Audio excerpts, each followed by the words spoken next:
On file maintenant chez Mantoux, on va retrouver son CDO, son Chief Digital Officer, Séverin Naudet, qu'on a souvent le plaisir d'entendre et d'accueillir dans Tech & Co. Séverin, bonsoir. Bonsoir Sébastien. Ravi de vous retrouver. Donc CDO de Mantoux, qui accompagne la transformation, on pourra en parler, de ses clients. C'est bien plus qu'une ESN. C'est un groupe protéiforme, pourrait-on dire. On n'a pas forcément le temps d'en parler, Séverin, malheureusement, en détail ce soir de Mantoux, l'ex-Amaris. Un petit mot sur toutes ces entreprises d'abord, peut-être Séverin, qui semblent pas forcément adaptées pour le remote, le télétravail depuis 8 jours maintenant. Comment vous regardez ça, vous, depuis Mantoux ? En fait, comme vous le savez, puis on en a souvent parlé dans Tech & Co, moi je dis depuis très très longtemps qu'il faut aller au bout de la transformation digitale et on se rend compte aujourd'hui de ce que ça veut dire et que peut-être il y a beaucoup d'entreprises qui ne sont pas encore allées jusqu'au bout de la logique et qui sont en difficulté, voire en grande difficulté aujourd'hui pour travailler à distance. Bon, est-ce que ça va au-delà d'ailleurs d'un simple laptop qu'on se met sur les genoux et évidemment d'un smartphone avec une batterie et du réseau ? Oui, c'est beaucoup plus que ça, effectivement. En réalité, c'est un sujet d'infrastructure informatique, de système d'information. Il faut être équipé correctement pour stocker l'information dans un cloud, pour fluidifier l'accès à l'information dans l'entreprise. Il faut veiller à la sécurité des réseaux et à l'accès des informations. C'est aujourd'hui un vrai sujet, par exemple, pour les banques ou pour les assurances, mais pas seulement, qui n'ont pas accès aujourd'hui à leurs données à distance et qui donc ont beaucoup de mal à travailler. Il y a un vrai sujet de cybersécurité, on en a parlé souvent. Si on veut travailler 100% à distance, c'est d'ailleurs une période dans laquelle il faut alerter les entreprises sur les dangers des cyberattaques qui sont évidemment plus nombreuses que d'habitude. Il faut digitaliser l'ensemble des process des fonctions régaliennes, ressources humaines, finances, recrutement, communication, avoir des outils de travail à distance, des outils de travail collaboratifs comme Teams, comme Skype for Business, pour les conférences téléphoniques, le partage d'écran. Il faut réduire le nombre d'emails aussi qui sont vraiment des freins en fait à la productivité et qui polluent notre activité. Et il faut créer une culture du travail à distance et l'organisation qui va avec. Et c'est une culture de la confiance et du résultat. En fait, il faut des organisations opérationnelles plutôt que des organisations statutaires, comme on les connaissait hier dans les entreprises, avec des objectifs clairs, mesurables, paradoxalement un retour en partie à une culture de l'écrit, des outils digitaux pour l'intégration des équipes, des outils digitaux de formation, de parcours de performance, des plateformes de learning et de formation, tout ce qui permet toutes les étapes de la vie de l'entreprise à distance, et puis derrière des suivis d'indicateurs de la performance, des parcours de carrière.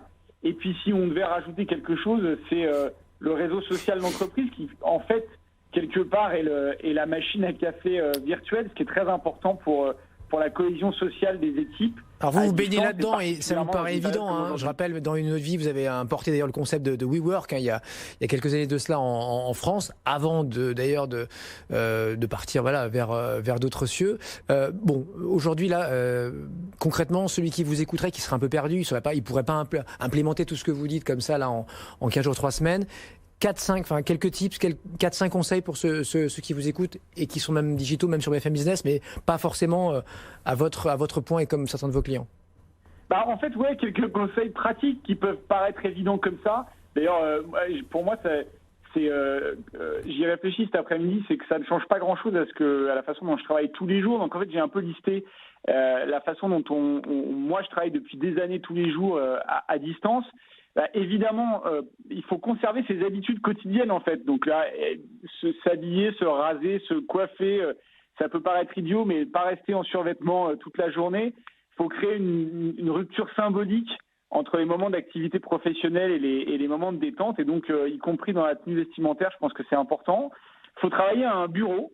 ou une table, enfin quelque chose qui n'est pas un canapé ou un lit. C'est-à-dire qu'il faut vraiment se mettre dans des conditions de confort de travail, à pas confondre avec des conditions de confort de vie.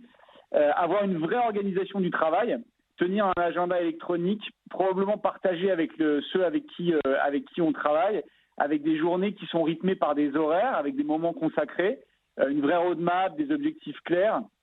Il faut bien sûr s'imposer des pauses, des moments où on s'arrête, parce qu'il y a beaucoup de gens, et particulièrement en ce moment, qui, au soutien de l'activité de leur entreprise, vont travailler 12 heures par jour sans s'arrêter, ce qui n'est pas une très bonne idée.